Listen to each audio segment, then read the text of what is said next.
Praise the lord. అందరికీ వందనాలు. కీర్తనలు 146 కీర్తన 3-4 వచనాల్లో దేవుడు ముందు చెప్పాడు, మనుషుల్ని నమ్మకూడదు, నమ్మితే వారు మట్టిపాలని చెప్పాడు. అలాగే కీర్తనలు 55 అధ్యాయము 22వ వచనం చూస్తే, మీ భారము నా మీద మోపండి అన్నాడు.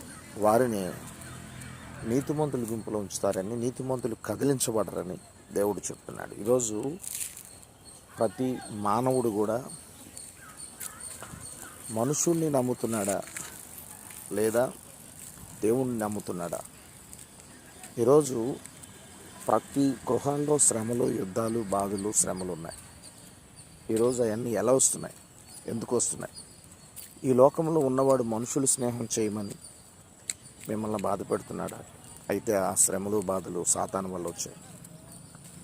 కొన్ని శ్రమలు, ఇబ్బందులు వస్తాయి, కానీ దేవుడు మహాకృపతో దేవుడు పరీక్షించి మానవుడు హృదయాన్ని, అంతరంగాన్ని పరీక్షించి కొంతమందికి శ్రమలు ఇచ్చిన అన్ని శ్రమల నుంచి విడిపిస్తాడని 34 కీర్తన 17వ వచనంలో క్లియర్గా ఉన్నది.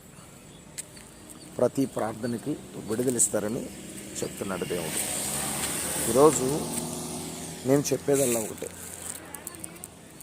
మీరు మనుషుల్ని నమ్మితే శ్రమలు, ఒక విధంగా చెప్పాలంటే పరలోక రాజ్యం చేరుకోలేదు. మీరు దేవుణ్ణి నమ్మితే ఈ భూమి మీద ఎన్ని శ్రమలు వచ్చినా, ఎన్ని బాధలు వచ్చినా, ఎన్ని కష్టాలు వచ్చినా ఆయన్ని తప్పించబడతారు. ఒక దినము పరలోకంలో ఉన్న దేవాది దేవుణ్ణి చూసే భాగ్యం ఉంటుంది. మీరు ధన్యుల గుంపు 128వ కీర్తన ఆశీర్వాదాలతో నింపబడతారు. God bless you all.